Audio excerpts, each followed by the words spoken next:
Hey guys, it's me, 80s from 4. Today, guys, I want to reflect with you guys Barcelona's defeat to Rayo Vallecano at the Camp Nou. Oh man, I don't know where to start. I really don't know because once again, guys, it was more or less the same as we've been seeing a lot this season, and it's getting tiring, man. It's getting tiring, and I'm starting to lose hope for this team. Now, obviously, for those that are gonna come at me in the comment section below, I'm not gonna switch teams. I'm still staying with Barcelona. But I'm getting to a stage where I have to probably I have to I have to set my expectations really low because right now, guys, this is just sad. We allowed Rayo Vallecano to do the double over us, home and away. They even kept two clean sheets against us, and it's just embarrassing, man. Embarrassing. But obviously, full credit to being Rayo Vallecano. They played really well as a team. I think they definitely deserved the 3 points. They were the more intuitive team, the more creative team, and I think they definitely frustrated Barcelona and made things difficult. And I think for Barca, man, it's just more or less the same, guys. It's more or less the same. And remember, I told you guys that a win against Real Sociedad, while we should be happy with the win. Of course, we should. Let's be fully frank here. We did not deserve to win that game. Any Barca fan that says we deserve to win that game, you guys are absolute. I don't know what to say because we did not deserve to win. Okay, because that performance you put out there just about made us through. And imagine we didn't beat Sociedad. Because I want to show you guys the La Liga table. We'll look at that in a bit. But right now, guys, it's looking really, really bad. And right now, guys, the title is practically done. I knew that when Real Madrid made the comeback against Sevilla, I knew it was done. I knew it was done. Because if Real Madrid had lost that game, we could maybe be talking. But because they won that game, it just puts everything back to perspective. And now Real Madrid just needs a positive result against Espanyol to clinch the title. They didn't even need to win the game. Just a draw would be enough. And they're clinching, man. And this has to be go down as one of the worst seasons Barcelona's had. And you know the sad part is, we'll even get worse. We'll even get less points than we did last season. And you know, last season was really bad La Liga wise. This season, it's gonna be worse than that points wise. So, enough of the whole that Barca spiel. Let's go ahead and talk about this game. So when I saw the 11 that Barcelona put out, I was thinking to myself, really, really, Xavi? And I even said this on Twitter. You guys can follow my Twitter for my real time reactions. Because as soon as I saw the 11, I was like, okay, this is standard Barcelona 11. But I didn't say on Twitter. I'm going to say here is that 11 I wasn't satisfied with. I really wasn't because it's the same 11 we've been seeing week in, week out. I want to see some new players being integrated. I want to see Braithwaite be given more opportunities. I want to see Luke De Jong be given more opportunities. And at this point, I would start them. I'm going to say this right now. I'm going to drop Ferran Torres and I would drop Aubameyang. Because neither of these two players have been that great, in my opinion, recently. And I would have changed the midfield. Bring Nico Gonzalez on. Start Nico Gonzalez in this game. Instead of relying on the players like Frankie De Jong and Gavi. And today we're going to also have to have a discussion about Frankie De Jong because, my goodness me, man, I'm starting to get really frustrated with Frankie De Jong because he's starting to really annoy me. And it's just all around. This team is just too static. It's too flat. And the thing I've noticed with this team, guys, is that this team is like crossing inshallah. This team is just crossing the ball and just hope that we score a header. This is the same exact tactics we saw under Koeman, and we all saw how that went. It was disastrous. It was complete disastrous. And now that I'm seeing with Xavi now is really, really sad. And right now, guys, these players are way better than the players that Koeman had. So you can't give me the excuse that, okay, we don't have good enough players. We do.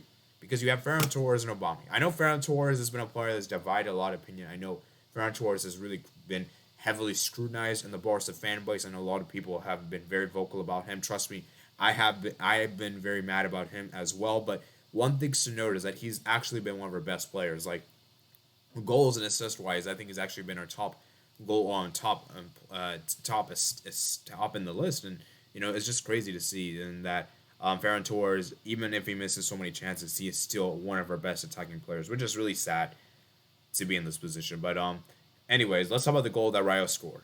It was a good goal. It was a great finish by Garcia there, and it was a great finish indeed. What a pass that was. Ter Stegen was at fault for that goal. Dest was also at fault, and I believe Eric Garcia was also at fault there for not marking him. And it was a good ball over the top. And like I said, guys, what I've noticed with Barcelona is that whenever we our defense is always too open. Our defense is so open, and that whenever teams can carve a pass out of the nowhere, like teams can counterattack against our defense at free will. And this is what I said is that we need to see a massive defense overhaul this summer. Yes, you can blame all the attack you want, but you could score 10 goals and still concede 20, you still lose a game. So we got to fix that defense this summer because that defense is very, very bad. And Ter Stegen, man, you are at fault for that goal. I don't care, man. I'm looking at that angle, man. You should have done a lot better for that. You know. Now let's talk about the two big moments in the game. There were two huge moments in the game. Of course, there were other moments in the game where Barca did create something, but it wasn't really anything of too significant. That disallowed a goal. Let's talk about that for a bit. So basically, what happened was like Gavi hit the crossbar, then Ferran Torres was offside, but he scored. So the referee was like, you know what, no goal. And at the time, I was like, yeah, it should be no goal because when the ball came in, Gavi, when he scored, had the post, Ferran Torres was in an offside position. So because he was offside, it didn't count, even though the finish was spectacular. It was a great finish indeed, and it didn't count. Then came the huge moment of the game. A penalty late in stoppage time of the 90 minutes. 11 minutes of stoppage time were added. I don't really know why particularly, so don't ask me that. But anyways, 11 minutes were given, and Gavi goes down inside the box. And I was thinking to myself, okay, that's got to be a penalty. That's a clear penalty. He clearly pushed him. He clearly pushed him to the ground. You know, it was a clear push.